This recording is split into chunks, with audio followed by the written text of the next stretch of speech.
आज मला जायचं होतं बसणीमध्ये. आज होती स्वप्नालीची हळद. स्वप्नालीच्या घरी पोचल्यानंतर मी मंडपात जायच्या आधीच स्वप्नाली मंडपाच्या बाहेर फोटोशूटसाठी आली. मग मी उशीर न करता स्वप्नालीचे सिंगल आणि तिच्या मैत्रिणींसोबत फोटो काढून घेतले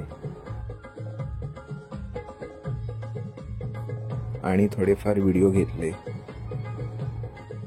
तिच्या मैत्रिणींनी तिच्या एंट्रीसाठी एक सुंदर चादर तयार केली होती, पण त्यातून चालत येताना ती स्वप्नालीच्या डोक्याला टेकत होती, म्हणून स्वप्नाली सगळ्यांना ती वरती धरा म्हणून सांगत होती. त्यातून एंट्री करताना मी स्वप्नालीचं शूट केलं आणि आतमध्ये हळदीचं डेकोरेशनही पूर्ण झालं होतं. मग स्वप्नालीला मी फुलांच्या पाकळ्यांवरती फुंकर मारायला सांगितली, पण तिने फुंकर मारूनही त्या पाकळ्या उडत नव्हत्या, कारण मेकअप करायच्या नादात तिने काही खाल्लंच नव्हतं. मग तिला आम्ही नाश्ता करायला सांगितला. नाश्ता करून आल्याच्या नंतर तिने फुलांच्या पाकळ्या ज्या काही वरती उडवल्या त्या परत खाली पडल्याच नाहीत. मग तिचे डेकोरेशनसोबत आम्ही व्हिडिओ घेतलेले. त्यामध्ये ती खोटे एक्सप्रेशन देत होती, ते तुम्हाला व्हिडिओमध्ये दिसत असेलच. त्यानंतर या सगळ्या हौशी कलाकारांनी त्याच पाकळ्या जमवून परत उडवल्या. यातल्या काही पाकळ्या तिच्या डोळ्यात गेल्या, त्यामुळे ती जर माझ्या डोळ्याला इजा झाली तर उद्या सुहाससोबत पाटावर कोण उभं राहील म्हणून सिद्धीला ओरडत होती.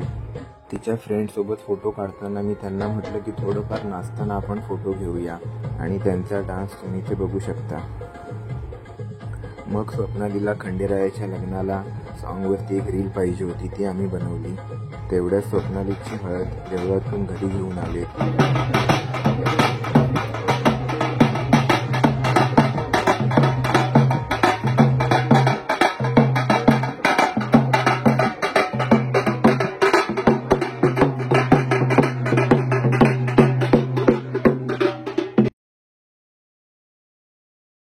त्यानंतर स्वप्नाली एकेकाला फोटो काढण्यासाठी स्टेजवर बोलवत होती, पण कोणी यायलाच तयार नव्हता.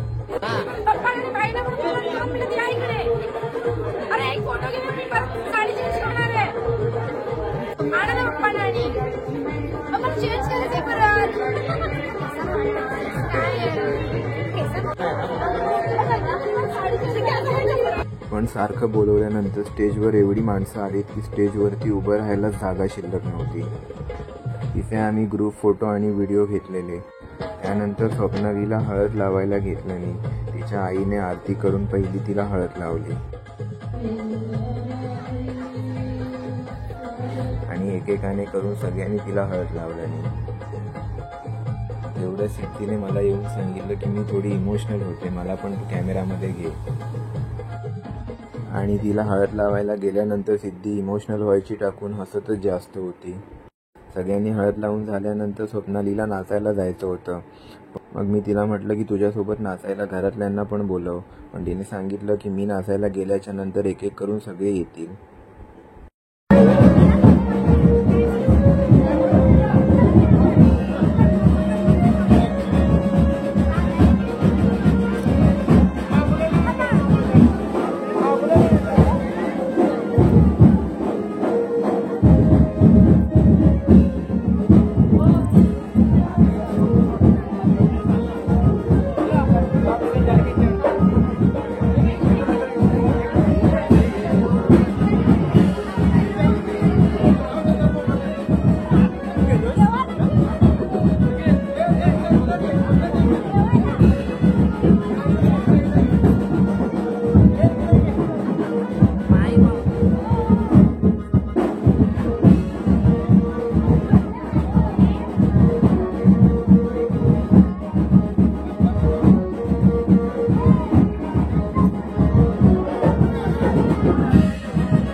त्यानंतर स्वप्नालीचं सगळ्यांनी मिळून केळवण केल्याने, तिला गोड गोड खायला दिल्याने आणि तिच्या मैत्रिणी आणि मित्रांनी मिळून तिला भेटवस्तू दिली.